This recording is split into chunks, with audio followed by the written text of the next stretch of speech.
Last month, I visited Space Center Houston, so this week we're going to be giving you some tips on what to do if you're visiting the museum and surrounding areas. I'll go as far as saying that going there is like taking a pilgrimage for us space nerds.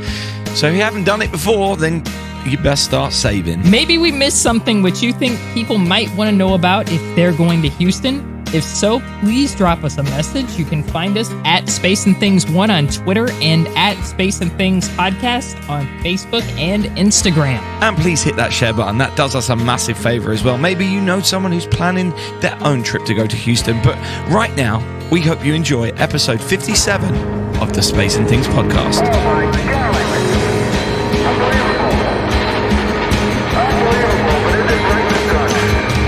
You're listening to Space and Things with Dave Giles and Emily Carney.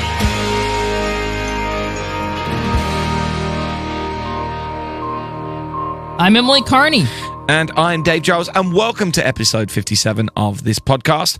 We recorded this one at the end of August, as I'm on holiday again this week, so no news stories, but we'll be back again with everything we've missed next week. Another holiday? It's one every 3 weeks at this moment. Yeah, but listen to my voice, Emily. I clearly need them. I'm killing Yeah. myself with my singing right now. I need a break. Yeah, I feel bad that I'm making you talk today because that sounds kind of painful. That's what I sound like when I have strep. No offense. No, that sounds. Oh my goodness. All right, let's get on with the show. Absolutely. Houston, we've had a problem. So, Emily, you went to Houston. First of all, before we go into details, what was your overall opinion of being there? I absolutely loved it. I do have to say, if you go to Houston in August, as I did, I'm just going to let you know, I'm from Florida, so it wasn't really that surprising to me because I'm used to being in the heat and the humidity and all that. But if you are not from Florida or any place that's tropical or humid, Houston is very hot in the summertime, so just be prepared. You're going to sweat. It's not a big deal, but just letting you know it is very hot in the summertime. Other than that, I had a magnificent time. I have to say, there are some people who I hung out with there. I kind of kept it, low key because I didn't want to, be an imposition on anybody. And at the same time, I kind of just wanted to enjoy it and just, sort of see everything through my eyes and stuff like that. And, be around an entourage of people or anything like that. Yeah. I didn't want like 30 people there. So I hung out with a few people who I kind of ate dinner with and stuff. And I want to just say everybody who I met up with Houston is just absolutely the most helpful people and just very friendly. And I just get the sense that the whole city is just really awesome to everybody. And, I just loved it. I really had the best time. And, I feel ashamed for admitting this. Last night I was, my husband's going to hear this. He's in the other room and he's going to be like, what the hell, Emily, you just came back. Last night I was like on Delta's website, like looking at plane ticket prices for Houston again. Like, oh my God, I want to go back so bad, at some point. But yeah, it was amazing. If you are a space nut, if you have not gone to Houston yet, I highly recommend just saving up your money, save up a few dollars for a plane ticket and a hotel, possibly, or maybe, somebody in the town you can stay with and just go there. It's incredible. I saw stuff that I've only read about my entire life there. And I mean, it was just, oh my God, it was really emotional. And we'll discuss it a little more in this segment for sure. I'm sure you have questions. Absolutely. I went there as a child, which was great. I just loved it. But I went there on my trip in July 2019, and I was there on the anniversary of the moon landing, the first moon landing, Apollo 11 moon landing, and that was really great. They had so much stuff going on there that day, and it's such a cool place to be at. It just feels good being there. And they've got loads of cool stuff, which we're going to go into. But the surrounding area is also pretty cool as well. And because I think that all of our heroes, everyone who we hold with such high regard, be it those who worked in mission control or astronauts, all lived and worked there. as you're going round to all the different places, that there's, I don't know, you just kind of have a smile on your face, or you just keep thinking, oh, I wonder what so and so thought of this place, or if they went here or whatever. And some places they did as well, and all that kind of vibe. I just like. It's just, you feel close to it. You feel close to the people and the history that we love, and not just the history, the current. What's going on now. You just feel part of it. It's great. Exactly. They had like those tram tours, that sort of drive around Johnson Space Center. Yeah. And I remember when I first saw Johnson with my own, Johnson Space Center with my own eyes, I'm like, oh my God, it looks exactly like it does in all the movies. Yeah, exactly. And I know that's dumb. Like, oh, wow, it looks exactly like Johnson Space Center. Like, it's hard to explain. Sometimes there's a disconnect between what you see in your mind and what you see in real life. Like, there have been times where I'll see stuff, in real life that have been depicted in movies or whatever, or, magazine articles. And I'm like, it's not exactly how I pictured it, really. But Johnson, it was exactly, just right on the dot. Like, every movie, every book has, okay, it looks like a college campus, and by design, It looks exactly like you imagined it. So that was really awesome. It was surreal. There's this footage, I think, on YouTube. There's a video, and it's about Phil Chapman when he was an astronaut, and it was by the Australians, because it was like the whole angle was like, it's the first Australian astronaut. I can't do the accent, so I'm not going to. And he's walking like in front of one of the JSC buildings, and it looks very collegiate, and he's smoking a pipe. We're on the tram, and we go by that building, and I'm like, holy, that's where Phil was.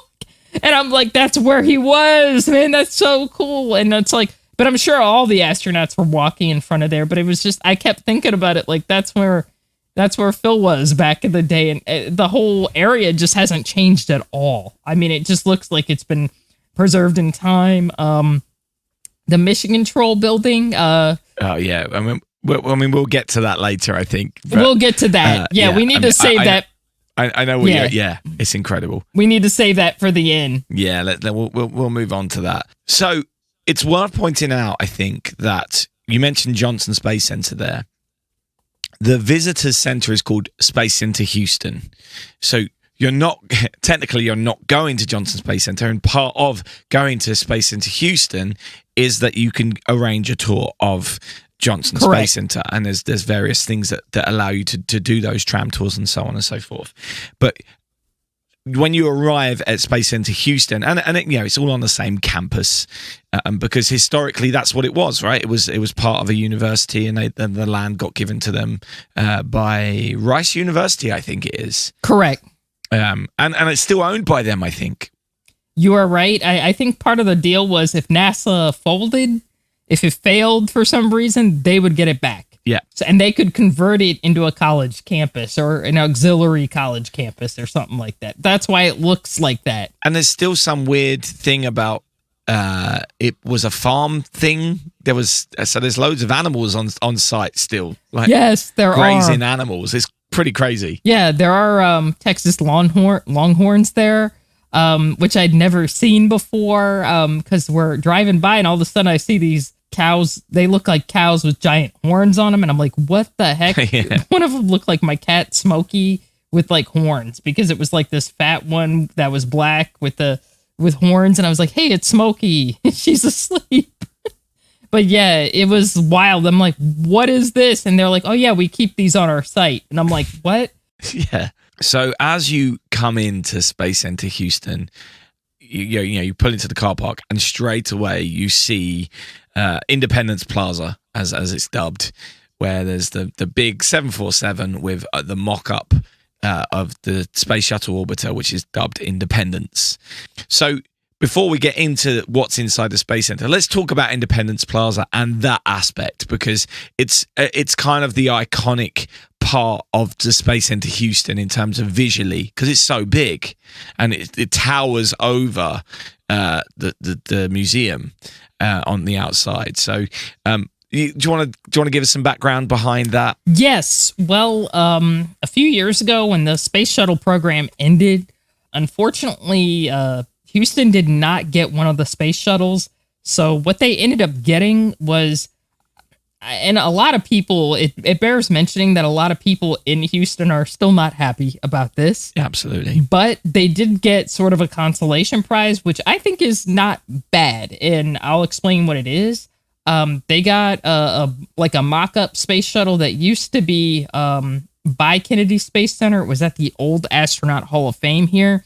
So that got refurbished, and they got that. And they got NASA 905, I believe. They got the huge jumbo jet. I believe it's a 747, modified 747. If you look in the back, it's got some extra attachments on the wings because of the airflow, because the shuttle kind of disrupted the airflow on it. This is the same plane that was used as, it's also the shuttle carrier aircraft. That's also what it's known as. Obviously, it carried the shuttle when the shuttle, flew into Edwards. It was one of the aircraft that carried it, back and forth across the United States. And not only that, I believe it's the same one that did the approach and landing tests in 1977, where for some of those missions, they just, they carried it atop the 747 to see how it would react, basically, how the plane and the shuttle would merge together, how it would be. And it's the one that they popped the shuttle loose and let the shuttle fly back 5 times.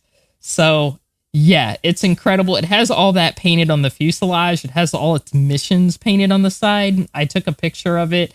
And you get to go inside. So that's what I did. I went inside of it. Obviously, probably a lot of the seats and some of the stuff, they're ripped out now. But it's still awesome because it's sort of a museum of what that plane did, which to me, I'm really going, many of you have probably noticed this on social media right now. I'm going through a Enterprise approach and landing test obsession at the moment. I want to write a piece about it. I just can't believe they did that. Like, they're like, yo, we're just going to fly the shuttle off a plane. like that is the most 1970s idea from the 1970s. Like, yo, we're just going to do it. Whatever. It'll work, right? Yeah. Computer model from 1977 said it would work, so we'll do it. But no, seriously, like, I'm going through this phase. I don't think it's a phase, but I'm really obsessed with the approach and landing test. So to go in there and sort of see, commentary, they have like a little movie that plays, and it's Fred Hayes, and who we recently interviewed on this show, and Joe Engle talking about those flights, and basically what they did, during the flights, and how, they got popped off the 747 and they landed, and it helped validate the space shuttle. So that, to me, I was like, this is amazing. Like, this is just, I'm freaking out. I'm flipping out here. If you like the early space shuttle, it's a really neat testament to that whole era where they were just sort of experimenting and figuring out, okay, this is what we're going to do. So I did not go into the space shuttle. I hate admitting this. I didn't go into the mock space shuttle, mainly because I've actually seen a real space shuttle deck before. So I was like, I can probably skip this and survive. So I didn't go into the space shuttle. But I spent quite a bit of time in the 747 just because I've never been in one of the NASA ones in my life. And I'm like, that's the experience of a lifetime, and get a feeling of like, okay, this is where all this amazing stuff happened. That was one of my favorite things about the trip. I did go in the shuttle because I've not been in one of the real ones, and that's pretty cool as well. If you've not experienced being in a real one, it's useful, or one of the simulators. It is pretty cool to go in there because you get to see how big the living quarters are, which is always surprises me how small that space is when there was up to 7 or 8 of them on board. Sometimes I know zero gravity means they can make more of the space, but it's not as big. Bear in mind how big the shuttle is. That area they lived in isn't actually that big. No, it's not. It's the mid deck and the upper deck and all that. It's actually not a lot of room. So when they had a crew of 7, they really had to sort of sandwich everybody in there. Yeah, pretty crazy. So there's a new exhibit outside as well. I think it's in a similar area, Emily. I don't know, but that's the Falcon 9 exhibit. So is that nearby there? Yeah, it's when you're driving into the parking lot. You pretty much drive right past it. Oh wow! Okay. And it's lying on its side. It's not vertical, but it's lying on its side horizontally, so it's a little different perspective than what you might see if you go. I know some of you might go to the Port Canaveral and see the Falcons that are being returned back, the first stages. This is a little different perspective, but it's still really cool to see. I'm assuming it's one of the ones they're not reusing. I'd have to look up the actual information about this particular first stage, but it is one crispy critter. Yes, But it's really I love that. it is one crispy critter, but it's really neat to see, just the size of it, sort of compared to the 747, because it's like they seem just as big. Yeah. Oh, So wow. it's pretty enormous. Yeah, 'cause it's hard to get perspective on how big those rockets are, isn't it? Because we don't normally see them side by side with anything. No. They're normally just standing on their own, so you don't necessarily appreciate. Oh, that's actually as big as. So you're right. Actually, seeing it in that perspective must be pretty cool. Yeah, it really brought to, sort of my mind how large that plane was. And, just, oh my God, it's really overwhelming. I'm trying to visualize it. I'm like, God, it's freaking huge. Yeah. Like that, it's just unbelievable. Unbelievable. Yep. Just that whole thing as you're going into the space, and it really does set the tone, doesn't it? And I mean, that wasn't there when I was a kid, and I remember that. I remember being there when I was a kid, and it, being a little bit underwhelmed as you walked into the building, because it was just a building, but having that outside, and I guess now adding the Falcon 9 as well, it just definitely adds something. It's like when you're at Kennedy and you can see the rocket garden and things like that, and you can see the vehicle assembly building in the distance, you get that grandiose scale straight away, which you didn't used to get at Houston Space Center, which you now do a little bit, which I really like. Houston is go for SEP. Have a great flight. Take on SEP. 32 clear. Hey, we got a GPC light, lost the sync on 2, pushing over. And a big X on computer number 2. Roger, standby and halt on GPC number 2. So now let's move inside. So you go into the main building. It's worth pointing out that the main museum building isn't that big. There's a lot in there. It's still absolutely wonderful. They've made a really good use of space. So you come in, you've got all the information thing on the right and the left. But I want to talk about one of my favorite bits, and you'll know why this is one of my favorite bits, which is the astronaut gallery, it's called.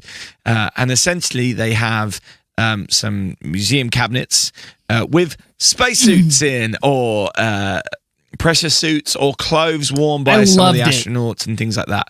Now, I love this. This is me all over it, and it's got Pete Conrad's Apollo 12 moon suit. It's got Deke Slayton's spacesuit. I think they've got Deke Slayton's spacesuit. It's his backup, I think. His backup suit.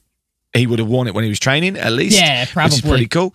And they've got some great flight suits. Judy Resnick's T-38 flight suit. Yes. Things like that. And it's amazing. It's such, I think, got some Bob Crippen shirts, flowery shirts, I think, going on. And some, even kind of brings it right up to modern date with some Scott Kelly things that he wore on his trip to the International Space Station.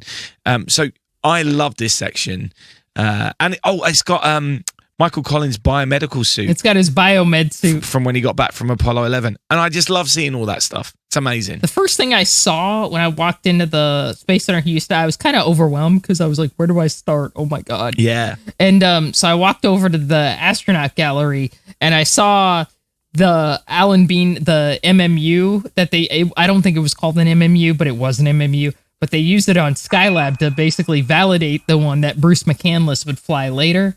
Yeah. And then there's the suit that Alan Bean wore in it, and I almost lost my mind. I was like, oh my God. Yeah. Emotionally, I couldn't handle. I'm like, I can't handle this, because I in my mind, I can see Bean wearing that, and I can see that picture in my mind. Yeah. I'm like, oh my God, that's it. That's it.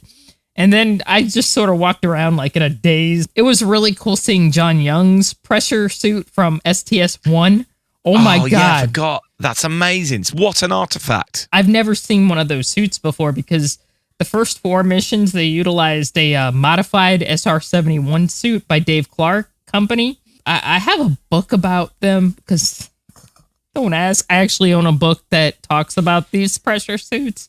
And it's, I think they were good up to maybe about 85,000 feet, which is okay. They were going a little further up than 85,000 feet, but it really sort of drilled into me like how early shuttle was so risky, because I'm like, yeah, we have these suits. They're good to a certain point, but we don't know. We don't really know. So it was just nuts. But to see the young suit I'd never seen one of those SR-71 suits before like that. That was awesome. And plus, seeing Judy Resnick's flight suit, I felt like an elephant next to that flight suit. She was so tiny and had such a tiny, yes. She had such a little waist. She was so petite. And all the pictures I've seen of her, she seems like a giant to me. It's not physically as much as just she's so glamorous to me, and she was such such a big hero to me. And to see the flight suit, and you realize she was a person. She was an actual human being. Like, she wasn't just a photograph. Oh boy, I'm getting emotional. I need to stop. No, absolutely. I know what you mean by that. I mean, that whole gallery to me is just wonderful. And I think it is a good place to start. Actually, it's where I started as well. I definitely walked around there, and it was something I kept coming back to. It was kind of too. Every time I'd kind of finish somewhere else, I just walked back over there, and just in case I'd missed something. Me too. I kept coming back over there. For some reason, that whole area just humanized. It sort of put like a human body or a human face to everything, because it's like sometimes when I read about things, I get so caught up in like technical stuff, and I enjoy that kind of stuff. But it's another thing to realize, people actually worked on this, and they were they were real human beings, and they wore these clothes, and it really gives you sort of a sense of what they look like. Yeah. I also like the fact that what they do is, rather than focus on the type of suit it is, they focus on the person who was in it. Yep, I thought that was cool. It's not something I've seen elsewhere. It's where it's often about the suit or the outfit. This is about the person in it. I like that. I thought that was pretty cool. So, also within that section, next to that section is what they call the International Space Station Gallery, which has got loads of artifacts about the space station and some of the things that have been brought back from the station, which is pretty cool, both exterior and interior items. And they've got some mock-up rooms like you've seen on the International Space Station, including one which kind of rotates, so it makes you kind of feel like you're in zero gravity. I'm not sure if you went in that, Emily. It's a really weird sensation. Yeah, I went in that a little bit, and I felt kind of like, well, so I kind of got out of it a little bit. We haven't gotten to this yet. I almost made myself sick in Skylab, but that's another. We'll talk more about that. But I like this gallery, and I think because it brings the museum up to date. Like, I think often even we are guilty of focusing on the past, but the space station is current, and it connects with the current generation. I think that's really important. And I like that within these areas, they also had, when I was there, they were having presentations at various points during the day, explaining how life operates on the International Space Station and what they do and how they go to the toilet, for example, or how they prepare their food. And I liked seeing these demonstrations going on. I thought it was a really cool thing that he did. It wasn't just, here's all the items. It was someone coming out and interacting with the youngsters in particular about what was going on. And I think that's where this museum really does do things very well. Yeah, I thought it was really cool. I don't know if they had this artifact there when you were there, but they had a section of solar panel from the ISS, the kind of solar panel that they use. And I thought that was... I must have missed that. That's amazing. I don't know if it's a new item or not, but it was awesome because I was like, it's so light. Like, because in your mind, when you see pictures of the ISS, it's enormous, right? It's the size of a football field. It's a giant structure. But really, the solar panel assemblies are very light because they have to be light because they can't use these extremely heavy things on a spacecraft.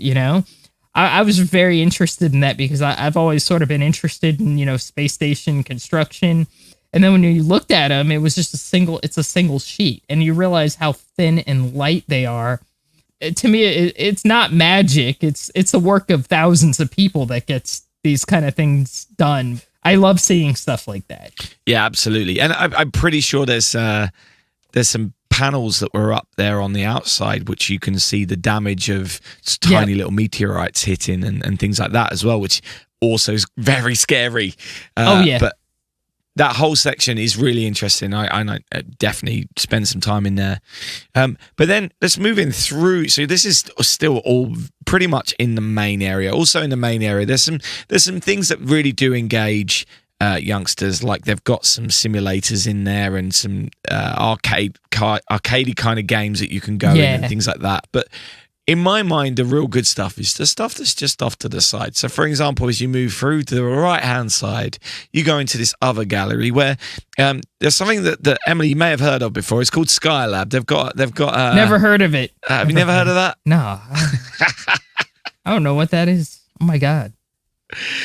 I imagine you lost your mind when you went into this little section. Yeah, I flipped out. I got there kind of early because I didn't want to get there and there's like a bunch of people. You wanted it to yourself, didn't you? Yeah, I wanted it all to myself for a little while because I was like, I wanted to get inside and take hundreds of pictures of stuff that nobody else cares about. When you go through Starship Theater, I think that's what it's called. There's a film that you can sit down and watch. I don't know if you did that, but I did, and it's quite moving. Yeah, I did watch that. It's very moving. So this is this big theater that kind of connects. You don't have to go through it, but it's a good idea to. It connects the main area we just talked about with these other areas, which I really like. So yes, there's this great, and within there is the podium that Kennedy did his "We Choose to Go to the Moon" speech. That's where you find that, which in my opinion is the wrong place for it, but it's there. It is there. But yeah, it's a great movie. And then from there you move into the one of two areas, one of which is the Skylab area. Yeah, I went a little backwards to that exhibit because I went through Skylab first.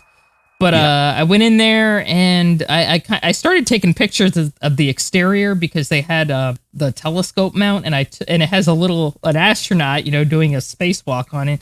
So I was like, "Hey Ed, how you doing?" Ed Gibson. So I took pictures of him and then I went inside and it was amazing. It's the only Skylab out of I think all of them. There's one at the Smithsonian that I think is vertical. There's one at the in Huntsville at the Space and Rocket Center, which is great to visit. I just went there last year, but it's also vertically oriented. This one is horizontally oriented. Why can't I say that all of a sudden? It is on its side. So when you walk in, it's kind of more of a natural, space, it doesn't really matter. There's really no up or down. But it's sort of more of like oh my God, I could see through the whole volume of what the orbital workshop looks like. And that's what you do. And it is just amazing. It's enormous. I was really just humbled at how huge the whole interior was. Yeah. I took pictures of every... this is where I almost made myself sick because as you guys have probably seen it's cylindrical. I was trying to spin my head all directions, trying to get pictures of sort of every surface of it inside, including like all the airlocks, because there's a scientific airlock and then there's an anti-solar airlock as well. So I was trying to get pictures of everything. I made myself dizzy as hell doing that. So I had to stop for a minute because I was like, oh my God, I'm going to make myself puke in Skylab because it's like, no. You wouldn't be the first one. Yeah, I wouldn't be the first one. Yeah, I wouldn't. But it is beautiful. It was very moving because, oh God, now I'm going to really lose my... They have 3 astronauts in there to sort of simulate, what it was like to live in Skylab. And they have Paul Weitz in there, who is a wonderful guy. He passed a few years ago, but he's just spinning eternally in there. I thought I was like, that is so sweet. That's a beautiful way to remember him. And they have poor Jack is in the shower, of course. Of course he is. I really feel bad for Jack because, Jack's done some amazing stuff. I mean, he flew on Skylab. He flew one of the first shuttle missions, and that's the statue of him. Right now. That's the image. That's the image, isn't it? That it's always going to be associated with him. But anyway, if you like Jack in the shower, he is in Space Center Houston, immortalized in the shower for all time. And Owen Garrett is also in there, and I think he's eating something, and he's wearing his the the shoes with the hexagonal, the grid fitting on it. So it really defies words for me how cool it is to see Skylab oriented on its side. And now I can say that I've seen all 3 Skylabs, and I'm very happy, or all of the Skylabs. That was a bucket list, like, check off thing. Like, I got to see all the Skylabs, and I did it. I'm so freaking happy. So not just to say I did it, but mainly I just wanted to see what it looked like. Because I'm like, how am I supposed to write about something if I've never seen it, or if I've seen it very briefly? I'm not throwing shade at any other museums other than, Houston. I don't want to make it sound like that, but Houston probably has the best presentation.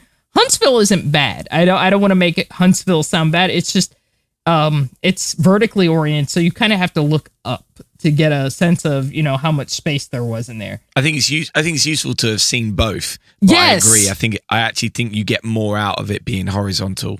You can pick out more of the details because you can see more of it up close because it's correct because it's horizontal. But if you can see both, yeah, absolutely. So the one thing I would say about this area, and if anyone from Space Center Houston is listening, I would say that some of the information placards and things like that could do with being updated a little bit. They look a little bit tired.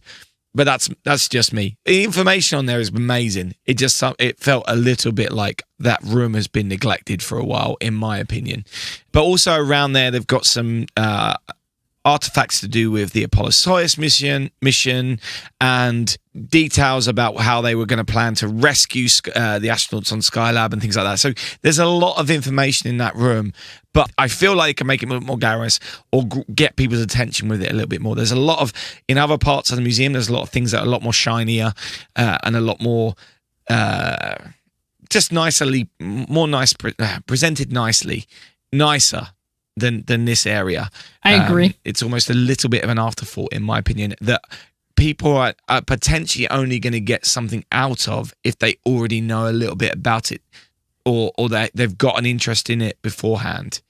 It's not necessarily going to make people more interested, the people who didn't know about Skylab, interested in Skylab at the moment. That's just my personal opinion. Yeah, they could probably dress up some of the placards a little bit. They're probably a little dated.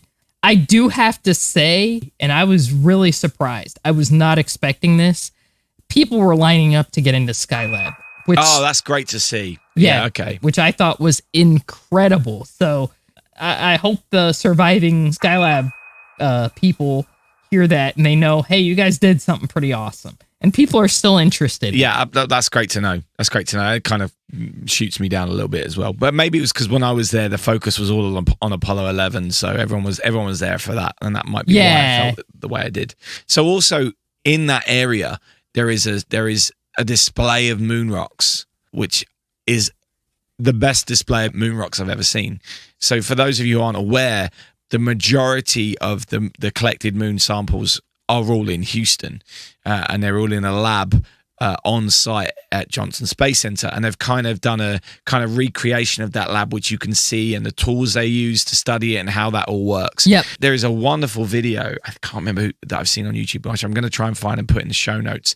Someone was given a tour, I can't remember who it was, of the actual lab.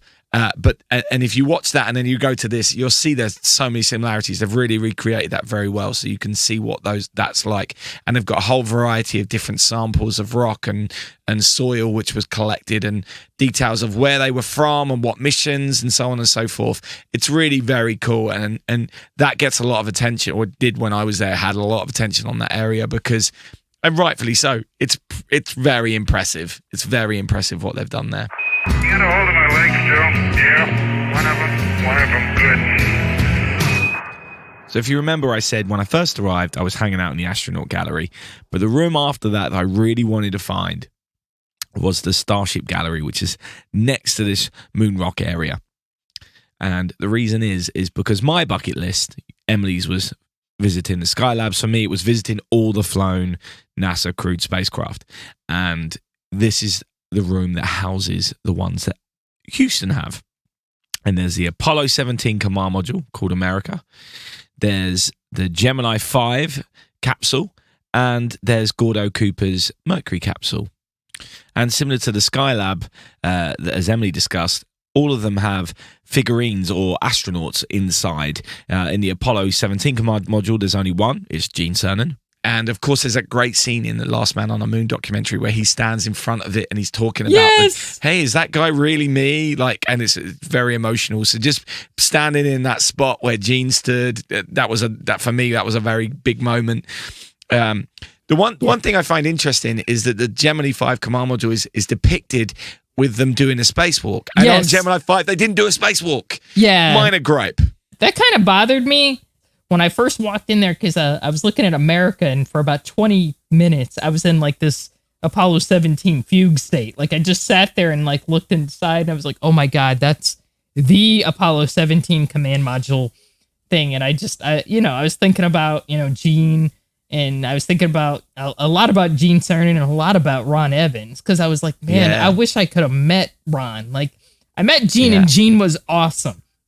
Ron Evans passed when I was 12, when I was really little, and I was like, God, that guy would have been awesome. Like if he had lived and he had like gone to Space Fest and done a talk, I mean, it would have been everybody else who was a speaker would have had to leave, because it would have been like, okay, this dude's just blown us all out of the water. So I was just thinking a lot about that. And then I went and I was like, oh, it's Gemini 4. And then I was like, wait a minute. It's not, it's Gemini 5 with a spacewalker. So that was kind of confusing, but yeah, I agree. I was kind of thrown for a minute because I was like, oh, it's Ed. Wait a minute. That's in the Smithsonian. Yeah. So that was kind of weird. It's still cool to see it was close cool. and hanging up and with a background of stars. It was nicely done. And I know what they're trying to do. They're trying to show how it was used or how a similar spacecraft were used. But yeah, minor gripe. Yeah. Yeah. For a second, it threw me a little bit. And then I was like, wait a minute. Oh, I get what they're trying to do. And of course, seeing Gordon Cooper's Mercury capsule was really cool. Well, there's only 6 of them, isn't there? There's not many of them. They're pretty rare. It's great to see all that stuff. And it's in a gallery that has a long museum case full of great artifacts. Like one of Gene Kranz's waistcoats and Deke Slayton's hat and various different artifacts from the whole of that early space program to do with various people that were involved. And it's a great presentation of lots of cameras and all kinds of things. I really loved that room. I just loved that room. Yeah. When I was in there, Emily, there was something going on. I was like, what's going on over there? And Bill Moon was being interviewed. And I kind of went over and interrupted and said, hey, Bill, can I have a photo, please? And he was so lovely. So lovely. Bill is a sweetheart. So Bill Moon, for those who don't know, was an ECOM mission control engineer. As made famous now from the Mission Control movie, in my opinion. But he was an absolutely lovely guy. He was wearing a nice flight jacket, which was pretty cool to see. So, and they've got a kind of fake lunar landscape in there as well, with some astronauts standing on it, with a lunar rover as well, representing the Apollo 17 mission as well. And it's got some great little video clips of Gene talking about Apollo 17 as well, and things like that. So a great room, which you can't spend enough time in my opinion. Exactly. I agree. Houston, this is America. You can breathe easier. America has arrived on station for the challenge ahead. Which leads us on to the other part of Houston Space Center, which is the tram tours, which you can take that take you into Johnson Space Center for real. Right now, there is one which you can't do, which is the level 9 tour, which you do have to pay extra for. And that takes you into all the current mission control and training facilities and all kinds of stuff. Now, I remember doing this when I was younger as a child and being blown away, seeing the shuttle simulator and all that kind of stuff, and seeing modern mission control. And back then, even then, we saw the historical one as well.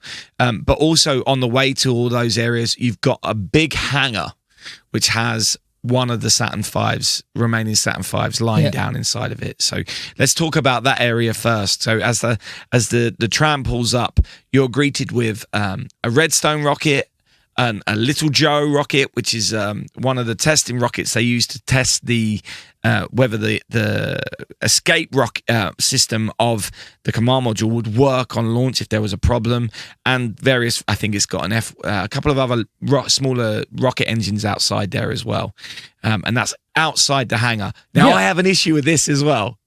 It's great to see those things. They really need some repairs. Yeah, I agree. They really need a bit lick of paint and just someone to look after them like they have done with the Saturn V. And I hope they get round to doing it because I'd hate to see these things falling into disrepair beyond being fixable because they're great artifacts. Yeah, like the little Joe rocket. They use that a lot for like testing and stuff. And I was like, man, I'd like to see it inside or something. And I've not seen one of them elsewhere. I think that's the only one of them I've seen. Yeah, I've never seen one elsewhere. They don't have any at Kennedy Space Center. I mean, they have a Saturn 1B that has an escape tower, but and the Saturn V has one, but they don't have just a standalone like escape system. Yeah. Yeah, and then you move inside, and of course there's the Saturn V, which is always overwhelming. Always amazing. So I spent a while walking around the Saturn V and, photographing it and stuff. There is something there now that I don't think was there when you were there, unfortunately, and it's the new Apollo 13 statue. Is that in there, is it? Yes, and I do have to say, whoever sculpted it, it's a bronze, and it's of them when they, came back on the helicopter on the carrier, and, they're in flight suits and stuff. And I do have to say, whoever sculpted it did a superb job. It really looks like them. Some of these statues out there that I've seen are kind of dodgy. Yeah, there's some Neil Armstrong statues in his hometown, which just don't look anything like him. But that's a whole. We should just do a show on that. Oh, just on statues, absolutely. Worst space statues. Oh my god. Yeah, there's a few of them that are really like, as you all would say, that are dodgy. Like they don't look right. They don't look good. But no, this one does. Whoever did the likeness of these, it's spectacular because I was like, man, it does look like Fredo. It looks like Jack. It looks like Jim. It really looks like them in the face. So that was really cool to see. I think that's a marvelous tribute to a job well done. So I really loved it. And it's such an iconic photo that they've turned into a 3D thing, really, which is great, isn't it?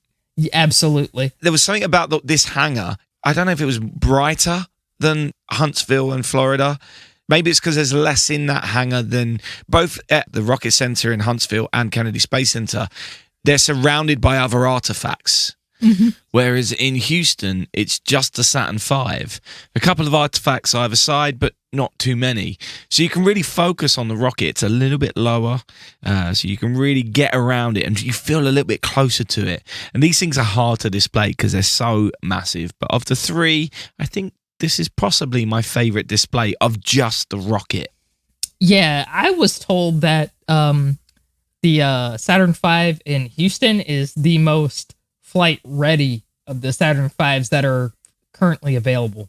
Oh, nice. So I don't know what that means. I don't think that means they could fly it tomorrow. I mean, that would be kind of cool if they could just, just be like, screw it, we're going back to the moon again today. And if I'm wrong, somebody please jump into our comments and our Twitter or whatever, and please tell me, hey, Emily, you're wrong. You messed up. But I think it was supposed to be for Apollo 18, I think. Wow. Okay. But it got, obviously that didn't happen. I think it was supposed to be for one of the Apollos that got canceled. And when I was was in the hangar, there was some old boys there. Definitely, I don't know if this is happening at the moment, but some volunteers there. Or I'm assuming they were volunteers talking about what they worked on. I'm assuming they were old engineers. I'm not sure what their jobs were, but giving tours of and explaining the different sections, which they do a similar thing at Huntsville as well. But definitely, always, if you can, stop and hear what these people have to say, because I'm sure it'll be interested. And they lived through it. Absolutely, absolutely, and. One thing you do find when you go to Houston, at least this was my experience, was you're around a ton of people who have something to do with NASA, because there are just tons of people who work with the space program there. And I met up with a few of my friends who work with the program there, and that was really exciting. It's like, oh my God, this person actually works in the program. That's really neat, and I feel like the ultimate insider / outsider, because I sort of work in space, but I don't. Like, I don't work at a space program or anything like that. Yeah. So it's kind of neat to, see that community. They're very supportive and they're very nice. There's none of that. I don't want to mention any other places, but other parts of the space community, not not Huntsville, but other parts of the space community, there's a kind of a cliquishness, like, oh, we're from here and we don't like, sort of like almost like everybody else is kind of an outsider feeling. And not like, it's not like that in Houston or like Huntsville or anything like that. They seem very receptive to non-Huntsville and non-Houston people visiting their city and, stuff like that. I also agree the community side of it is wonderful. I mean, I met up with someone whose parents worked with, who actually contacted me from Space Hipsters and said, hey, you're in town. Come and I'll take you for a pizza. I'll show you around town a bit. And I think part of it, so obviously he grew up in that area, in the El Lago area.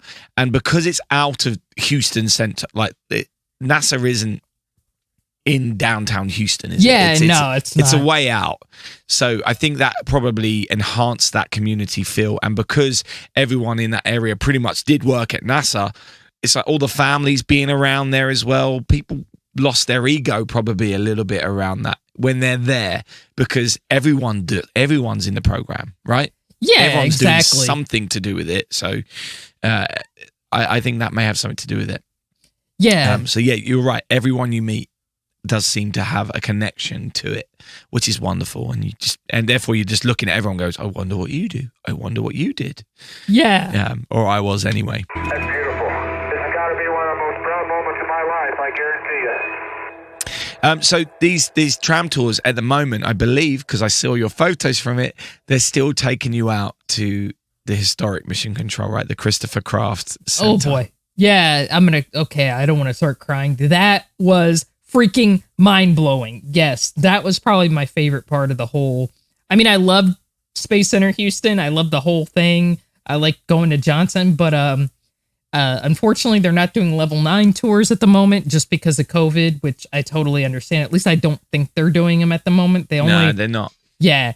But the Mission Control, visiting historic Mission Control in its Apollo 11 configuration for the most part. I think there's a few things that aren't Apollo 11, but that's fine. But it was just mind-blowing because I'm like, oh my God. It was one of the only places I've gone to in my entire life where I set foot in the room and automatically you could feel it. Like you could feel... Absolutely. You could feel everything that had gone down in there. It was uncanny. It was unreal to me. It was like, I'm still trying to get over that moment, where it was like, oh my God, this is it. This is the real... I'm standing here. Yeah, I felt like I'd made it. I felt like Mary Tyler Moore or something. Like, I made it, It was insane. It was just incredible. Like, emotionally, oh boy. To see the place where, my mind has dreamt of for all these years and to see the place that's been in so many documentaries. The only way I can describe it is you set foot into there and it's just that room has a feel. It was amazing. Amazing. Well, Rick Houston described it as walking into a cathedral, didn't he? Yes, it is. It is like that. It has like a feel to it that's unlike anything else. Out of all the places I've been to in my life, it was like the most like humbling, I think. People made some of the most life-changing decisions ever in that room. Because you think about, any of those missions, Apollo 11, Apollo 13, where, stuff happened that probably wasn't supposed to happen. And you're like, it could have gone either way. SE talks on 12. Yes. You're right. Every single decision was made in that room. Them almost not docking on 14 and 16, exactly. And just every decision was made in there that could have changed somebody's life. I mean, the Skylab mutiny. Oh my God. Yeah. So on and so forth. Yeah. And it was used right up to like the mid 80s, wasn't it? So even early shuttle was that room. Yeah. Early shuttle was in that room. I think up to the early 90s it was used. And then they... it was as far as that. Yeah. So in a horrible way, Challenger happened in there as well. Oh, absolutely. Wow. Yeah. The good and the bad happen in there. But there's really... It's a place that deserves so much respect. And I do want to give a big shout out. Sorry, I'm laughing. My cat just tipped over his taco. He has a taco truck and he just tipped it over.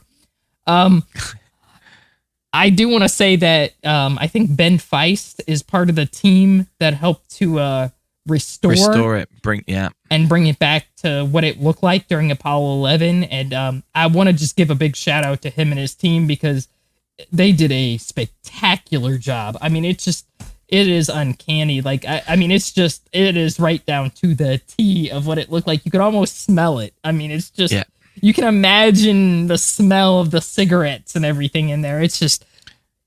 And they do a great presentation where they have everything going for the different phases of that Apollo 11 mission. And that's just stunning. And all the machines come to life, and it's just amazing. It's just really something. I managed to get the last tour in there before the anniversary of Neil walking on the moon, taking those first steps. I was in there literally like they were just about to start the countdown and we had to come out. But as a result, I'm sitting in the visitors room as part of that, looking into the room, and Walt Cunningham walks in. Oh my God. And I'm like, okay, now this has just gone to an extra level. I'm now in the Apollo mission control with an Apollo astronaut. Like, it was just mind-blowing for me. I'd lost it. I absolutely lost everything fell out of me. It was just the most overwhelming thing. Even before that happened, I was like, I can't put into words how it feels standing here. Yeah. It's a very surreal moment. But even just standing outside the main building and looking up and seeing the name Christopher Kraft Mission Control Center, just standing there, it's just so powerful. It's so powerful being there. And walking into the doors downstairs, I'm in the building, let alone in the room. Like I just was overwhelmed the whole time. Yeah, I think in the movie Apollo 11, in the documentary that came out a couple of years ago, the spectacular documentary, I think they do show sort of the profile, the face of the Mission Control Center as it looked in 1969, and it looks virtually the same. And it's just so cool because I'm looking at it and I'm like, again, it looks exactly how you imagined it. I mean, I know that sounds incredibly dumb because it's like, wow, Johnson Space Center looks like Johnson Space Center. How nice. But still, it's like when your mind sees something you recognize from a documentary, you're like, that's it. That's where it all happened. It was just mind blowing. I loved it. Yeah, absolutely. So I'm glad that wasn't closed because I was concerned that because the 11-9 tour wasn't happening that would be closed. But I'm glad you got to do that because it is just, I mean, it's worth going. It's worth the flights. It's worth the hotels. It's worth all of that just to be there. Absolutely. Now, before we talk about the surrounding area, I just want to point out that the Space Center Houston website is pretty amazing. And when I was planning my trip, which was all to do with the anniversary, this place was the best at arranging their events. And they were planned long before. They advertised exactly what was happening, who was going to be there, the times, all the different events. Everything was planned further ahead there than anywhere else. They were on it, and they run events throughout the year there. So if you know you're going to be there at a certain time, check the website to see if there's any special events that you can get booked into. They also run a membership, which may, depend on how long you're going to be there, may be worth signing up for because you get free parking and various discounts on merchandise. The gift shops are amazing, by the way. We haven't even talked about the gift shops. The gift shops are really, really good. There's a few dotted around. The food hall's great. There's a great mural in the food hall. There's so many things we haven't covered here, which are also great. But definitely check out the website. If you're planning on going, because there's loads of information about the different tours you can do and about special events. There's lunch with astronauts and all kinds of things like that, breakfast with astronauts. And they even do nighttime sleeping and camping under the Falcon 9 kind of things which are going on there, so they're really thinking about other ways of inspiring and bringing people in and all kinds of stuff. So definitely check that out. Listen, Tranquility Base here. The Eagle has landed. Roger, Tranquility. We copy you on the ground. You got a bunch of guys about to turn blue. We're breathing again. Thanks a lot. So the surrounding area for me was a big deal. I went to meet, as I said, I went to meet this guy, John, who I met on Space Hipsters, who was wonderful. And we went to a place called Boondoggles, which is just around the corner. It's a pizza and craft beer place. And I've seen it. As I imagine, everywhere around this area, every Western News Garden's got the photos of various astronauts with signed people who have been there and stuff like that, which is pretty cool. And so we went there, and then he said, "Oh, do you want me to take you around and show you where some of the astronauts lived?" And I was like, "Yes, please do." Now I know that sounds a bit weird, but actually you can get that they actually have plaques outside most of them as well, so you can go and find where Neil Armstrong lived and see and Ed White. They live next door to each other. I drove by their houses. Of course, you kind of have to. Like, I mean, I was going to do it anyway, but having a guide was amazing, and he showed me where the Ed White elementary school is. I think it's the elementary school. The school there is named after Ed White. He took me there, and so on and so forth. And then afterwards, I went around and found a few other people's. I found Gus Grissom's house, Jim Lovell's, and Mike Collins, who lived next door to Gene Cernan, and Roger Chaffee, and all those kind of things. I just loved seeing those places and driving around those streets, because it was like, this is where their lives were. These heroes of mine, this is their lives. I didn't stop. I didn't get out. I just did a little drive, gentle drive. Yeah, me past, too. Because people live in those places now, right? I just drove by like, hey, you know. Yeah, exactly. I did it at night, so it wasn't quite as, I don't know. It was probably still suspicious, but I was like, whatever. There was definitely other people doing it as well. I was aware there were other cars driving slowly round, so I didn't feel quite so bad, but it is cool. But you went somewhere as well, didn't you, for lunch?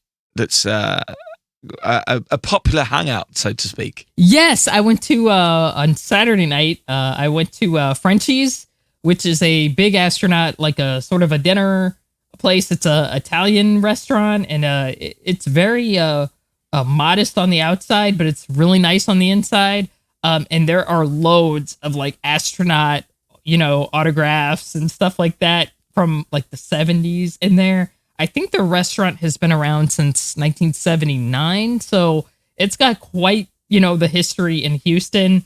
And their food, I had their chicken piccata, and their food is incredible. So if you can get to Frenchie's, do it. But it's a big hangout for all sorts of people in the Houston area, particularly astronauts. And whenever you walk into a restaurant and the first thing you see is a recommendation from Joe Kerwin, you've come to the right spot. So, there's an autograph of him, and he's like, "Hey, Frenchie, I love this place with Joe Kerwin." I was like, "Okay, we're here. We're at the right place." So it was spectacular, and their food is phenomenal. So yeah, so if you're in town, if you have time to grab a nice dinner or something, go head to Frenchie's. It's really good.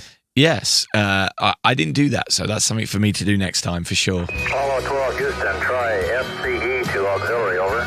FCE to auxiliary. FCE to auxiliary.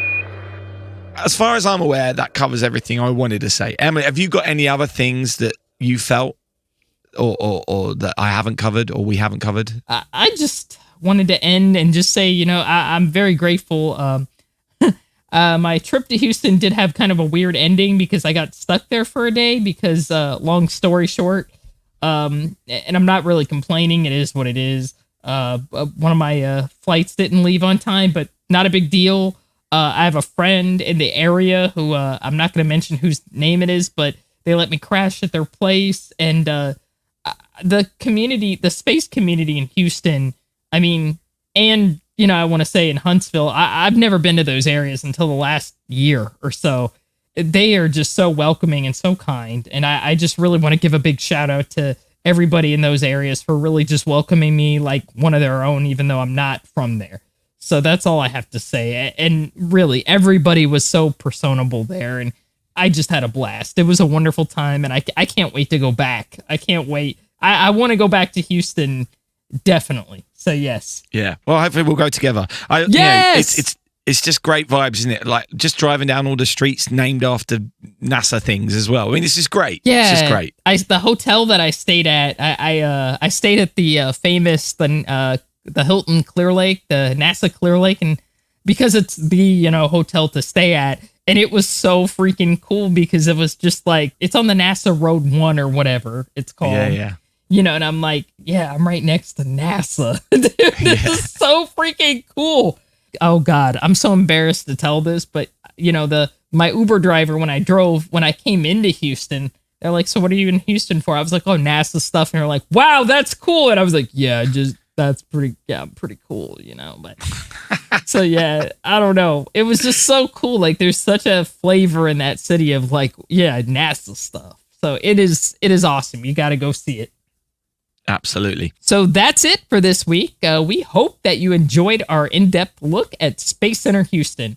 Now, if you've been, please let us know what your highlights were, or if we've missed anything, please tweet us or Facebook us or whatever so that we can share this with others. Yeah, absolutely. I'm sure we have glossed over some things, but we've covered our favorite bits and the things that we don't think you should miss out on, and tried to give you a glimpse as to why it's such a great place to go. But we'll be back next week with all the news from the world of space. But don't forget, in space, no one can hear you stream. Space and Things has been brought to you by And Things Productions.